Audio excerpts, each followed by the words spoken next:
if I make some technical mistake about the fluid mechanics or computational fluid dynamics, so please forgive me. So thank you.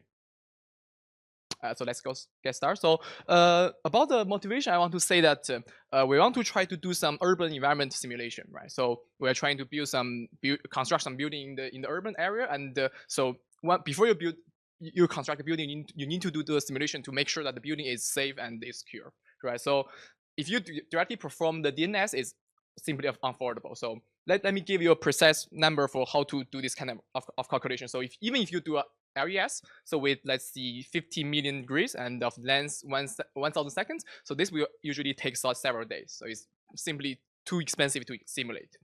And on the contrary, we can also use the cheap simulation. Let's see, we can use the RANs or we can use cross-grid RES. But it turns out that because when we build the building, we want to make sure that we can calculate the correct, let's see, the peak pressure so that the building will not be of any dangerous. So if you use this cheap simulation, usually we cannot obtain accurate quantities of this peak pressure. Okay, so it's like if you use cheap simulation, you cannot obtain great results. So, but given that in the recent society that the data-driven and the machine learning is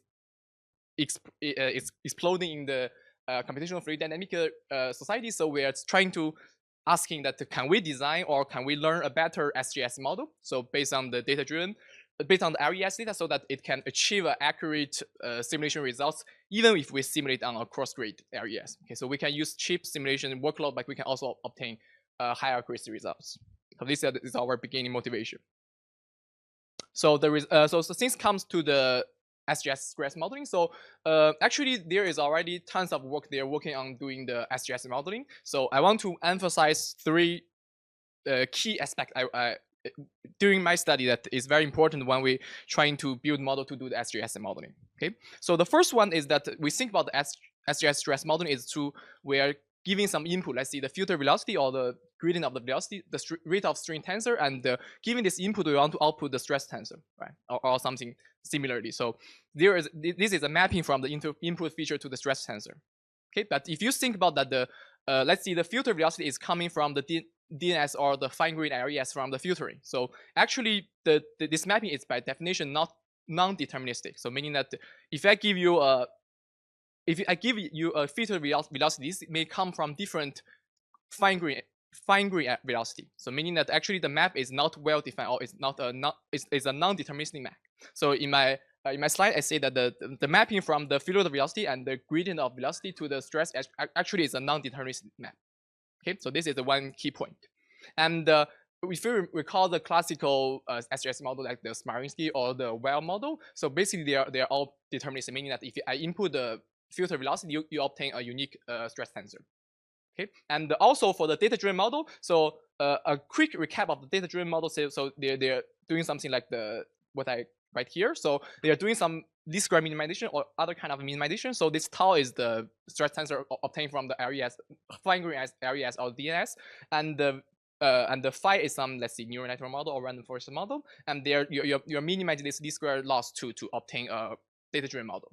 Okay, so you can see that this is also something like a deterministic map of this phi. Okay, so in summary, both the classical turbulence model and the data-driven model, they are deterministic, but actually the nature of the stress modeling is a non-deterministic process. Okay, this is the first issue, and the second one is called the discrepancy between the a priori error and the a posterior error. So I think I need to first define what these two errors mean. So let's first talk about the a priori error. So this means that if I have a new turbulence model, so I can predict the stress tensor. Let's see this tau hat. Okay, and we also have the ground truth stress tensor called tau. So there can be some error because our model is not exact. So this is called the a priori error. So it's also what we use to train the, let's see, the data-driven model. Okay, this is the a priori error, and the a posterior is a little bit hard to obtain. So because actually when we do RES simulation, we not only want to obtain the correct stress tensor, right? We actually want to simulate the correct transient simulation. So usually, let's see, we want to simulate for time t. Then we actually want that this new simulation u will be close to the ground truth of the filter velocity. Okay, so this is usually called a posterior error. So you can also think of this a posterior error as our ultimate goal to do the simulation. So in our urban environment simulation, is like you want to obtain the correct peak pressure of the wind. Okay, so I will later explain what this discrepancy means in the a priori error and a posterior. But we can make sure that there are these two kind of error, and the interplay between these two can cause some issue with when you do the subgrid scale stress modeling. Okay, so the last one is called it's more like an engineering problem. So because we know that OpenFOAM is written by C, and most of the data-driven model, they are based on Python. So you need to integrate between these two code. And actually, especially when you do data-driven things, you usually do some gradient-based optimization. And we know that C is not auto-differentiable. So you need to do some code level implementation to make your problem work. So I will also explain this part in the later talk. Okay, so I make sure that I make this 3 point clear. Okay, so let's go now in the following talk. I will go through 1 point by point, so we can be clear with. Hopefully, we can be clear with each of these points. Okay, so let's start with the learning SGS stress model. So usually I summarize this into, according to my knowledge, I summarize into three parts, approach. The first one is we directly predict a stress tensor. So meaning that if I give you the filter velocity, or I give you the filter velocity rate of string tensor, then you directly predict the stress tensor. So from let's see a neural network, MLP or something else. Okay, this is the most brute force approach. And similarly, you can still stick to some classical turbulence model. You can still, let's say, you can still stick to the Smarinsky or other models. So in this case, we know that there is some empirical constant in this model. So the other approach is we learn a correction of this constant. So for example, in the Smarinsky, there is a constant called C. So this C is the usual used Smarinsky constant, and we use neural network to learn a correction of this constant. Okay, and then we add it to the constant, and then we use the modified Smarinsky model to do the simulation. Okay, this is the second approach. It's similar to one, but it use some basic knowledge of the turbulence modeling.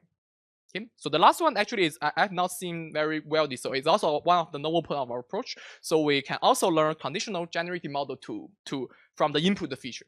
Okay, so this means that as I mentioned, that the input, the mapping from the input feature to the stress tensor actually is non-deterministic. It's actually a probabilistic model. So given that the generative model is very hot recently, so we can also learn a generative model, which means that I input the filter velocity, you output a distribution over the stress tensor. Okay, and then when you do simulation, you sample from this distribution, and then you do the simulation.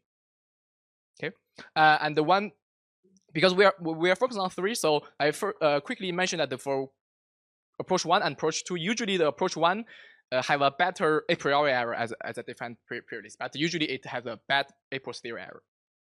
Okay, so let's see a result of our probabilistic modeling. So when you do I cannot speak too much about this one, but I want to emphasize that actually when they do this data-driven turbulence modeling, you can do lots of correlation analysis or data analysis. So here is a graph I draw. So this is a heat map of the correlation between the stress tensor and the different component of the input feature. For example, there is this filter velocity, there is this rate of string tensor. So actually from this heat map, you can gain lots of information which one is good to use as an input of the neural network.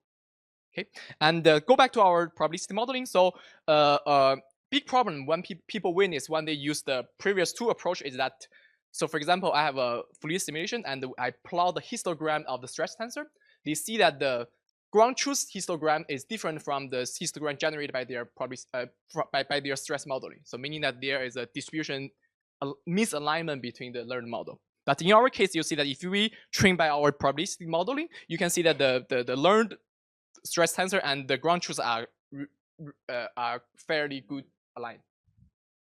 Okay, so this, we believe it will be useful to do for the a posterior error. Okay, so this is for the point 1. Then we move on to the second point. So it's called the a priori and a posterior discrepancy. So the discrepancy means that because, for example, in the data-driven model, usually we train the model with to minimize the a priori error. But what our goal is we want to control the a posterior error. So the discrepancy means that usually a good a priori error does not mean a good a posterior error. So actually the facts are usually the reverse. So let's take a look at this figure. So I apologize if everyone cannot see very clear. So there are several situations they're doing. So this is a priori correlation. This is a posterior simulation. So you see that even you have the a very high a priori correlation, actually your posterior simulation is very bad. So it's even unstable. So meaning that even you have a very, very accurate a priori model, your a posterior model can be very bad, and you maybe even of nonsense. Okay. So the reason cause of this is because that as I mentioned that the training algorithm for the model is usually like this kind of least square minimization. So the reason is that this kind of least square minimization does not take into account the solver dynamics. Okay, so remember that when we do the transient simulation of the LES, we simulate the flow one step by step. So one step to another, and then we input the next step and to obtain the next step. Okay, so there is the solver dynamic in the transient simulation. Okay, the reason is that our training algorithm does not account into this effect. So as drawn in this graph, this means that let's see the right is the black is it's ground truth trajectory. Then because your model make little mistake in each step, and as you accumulate your step, your error also accumulate, and then your error becomes unbearable, and you obtain nonsense results. Okay, so this is caused by because our training algorithm don't take into account the solver dynamic. Okay, so to solve this one, we propose a method. So actually, we test this method on a toy case. The method is called the tangent space regularized method. So I will later emphasize this one. So we use this method to solve an NS equation. So and using the projection method. So we do not do turbulence modeling. We just solve an NS equation. You can see we are doing implicit LES. Okay, so these two steps, what we are doing is that the second step is a pressure correction step, and we learned from the last last talk that usually the pressure correction is the computational heavy step. So what we do, we are replace this pressure correction type step by a neural network. We directly learn the map from the UK to PK. Okay, we learn what the pressure is. Okay, and so in our method, instead of directly training this mapping, we are also incorporate the solver dynamic to the information, so we can obtain a better result. So let's take a look at our results. Okay, so let's directly look at the figure. So the first line means is the ground truth, and the second one is that if you directly apply the loss minimization, is like the benchmark method we use, and so you see that even we can train the neural network to a very relatively low low error, but you see that after several steps, your prediction becomes very unphysical.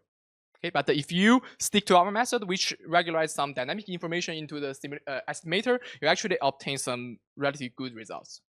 Okay, and some further illustration is like from below. So the right line corresponds to the second row, and the blue line corresponds to the third row. So in the right line, you see that up to a finite time, the arrow just blow up. So meaning that your solution just go to nonsense regime.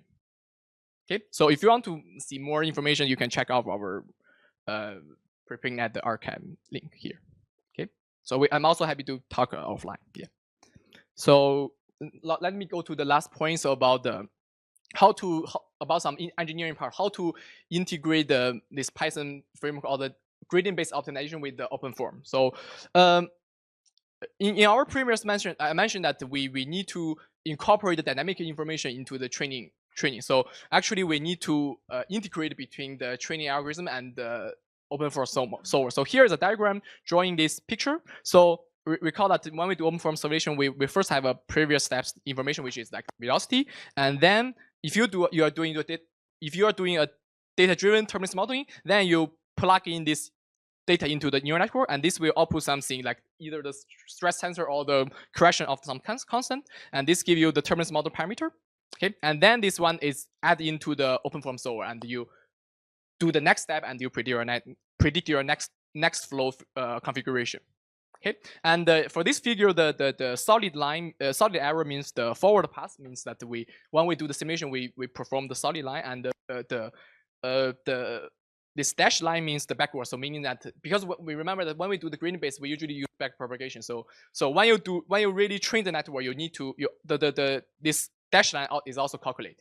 Okay, so and as I mentioned that the open form is written in C. So actually it's not easy to auto differentiation of the code inside it. So usually the two dash arrow here is not applicable. So we cannot, let's say we have an open form solver, a piezo form or echo form. We cannot directly auto differentiation to obtain the gradient along with this solver.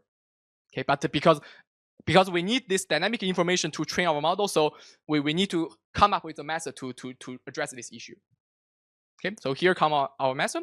It's called so this is somehow belongs to the non-intrusive programming. So we don't want to be intrusive to break the code. We just want to do some modification so we can obtain the gradient of some black box or legacy code.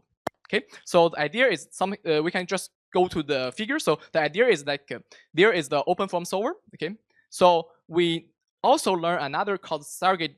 We also use another neural network to call the surrogate model. So this model is like it's trying to this model is trying to become a differentiable and a fast forward approximation of the open form solver. Okay, so what we do is we train this surrogate model by the input output of the open form solver, so we can obtain a fast surrogate model of the open form. Okay, and because this one is also based on neural network, so it's easy to auto differentiation. Okay, so the idea now is to because as I mentioned that this surrogate model is used to approximate the open form solver, so we can also somehow think that the gradient of this surrogate model also corresponds to the gradient of the open form solver. So in this case, we transfer the calculation of gradient of the open form solver to the calculation of the gradient of this surrogate model. Okay, and then we can use the gradient of this surrogate model to do the gradient-based optimization. And there's a lot of detail here, but two key points is that because actually usually we need to do some stochastic gradient descent, so the high variance is a very key issue here. So we need to do some variance reduction, like using the control variable to reduce the estimation of the gradient here. Yeah, so there are quite a lot details in here. So if you want more information, you can also check out the group paper by here. Sure. So here is also a preliminary experiment we have done here. So we apply this non-intrusive methodology to the PET-C linear solver for the Poisson equation, which is like you solve the pressure Poisson equation, and we reduced the number of iteration by the 74%. So it reduced a lot of the computational cost. So here is this is the cost of the baseline, and this is the cost of our method. Okay, so I would like to conclude with some of our future work. So currently we are focusing on the channel flow. We are doing the wall bound determinants. We are only focused on the channel flow, but later we will try to generate a systematic data set for the flow around blocks like the cylinder or the square cylinder. And we also want to train. We're trying to train this SGS model within this data set, and we'll design algorithm to improve the a posterior performance. And secondly, we want to actually, because we are focusing on the urban environment, so we are trying to deploy this to the practical urban environment problems. So lastly is more of my personal favorite, because I'm from mathematical department. So actually I'm trying to investigate the statistical and the numerical properties of the data-driven deterministic modeling. So we are doing some statistical modeling. So actually you can try to analyze how can you design your model better, and what is the variance behaves when you do this perform this calculation. Okay, so for this, I would like to conclude my talk, and happy to have any question. Thanks. Okay, thank you for a nice presentation. We can have some questions. Any questions for this presentation? Well, seems it's very promising method. So, but still quite a bit way to go. Yeah, so exactly. Thanks. I would like to ask, in the future, in the very ideal condition, if we really reach this neural network subgrid model, how much the coarser mesh you can allow to get to use? Because our training is done by still on the fine LES mesh. So you eventually goal is to using this AI subgrid model on the coarser mesh. But there must be a limit. So how much this limit you would expect? Yeah, so thanks for the very, very nice question. So actually, as you mentioned, we are still on the way to do this one. So actually, yeah, as you also say that our data should come from the LES or even the DNS. So actually, the data requirement in the later stages will be very, very difficult. So our current experience is like we try to reduce the grid by 2 in each dimension, so means that it reduced to 8. And I think maybe we can reduce the grid size by 4 in each dimension. Yeah, but actually we were doing channel flow, so actually the grid is quite structured. So if we are really doing urban environment, so I'm not sure whether the proportional it is so, but we will explore later. Yeah, thanks for the question. Sure.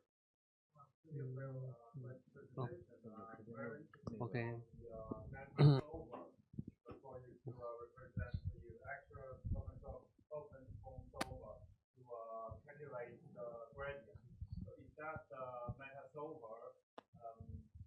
Useful to replace the actual solver to calculate the gradient? And is that the meta solver like your things, or is that a real solver? It's a good question. Let me try to see whether I get your idea. So our meta solver is trained by the OpenFOAM solver step. For example, the most naive one. So for example, in this figure, you see that the OpenFOAM solver gave us a input from the last step and output the next step prediction. Okay, and so our subgrid model also do this prediction. This is the most naive one. Yeah. Yeah, right, something like this. Yeah. But it's doing like autoregressive, so you predict next step and next step and next step, so on and so forth. Actually, we are not using that fancy one. Actually, I'm not, because this is my colleague's work, so we can later check about the details here. Yeah. But actually, so the basic idea is we use another model to substitute the black box solver, and then we can do some auto differentiation work to solve it. Yeah. Thanks for the question. Okay, and we have an online question, and you can. So, do you see this as being able to be applied to other forks of OpenFOAM?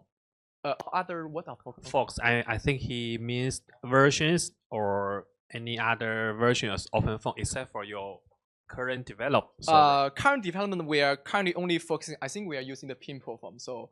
I mean, for the solver, in terms of the solver, we are using the pinpoint form to solve for the channel flow. Yeah, we will later do the flow around black body, but I'm not sure whether what kind of things. For example, can this model or method be immediately applied to other solvers of OpenFOAM?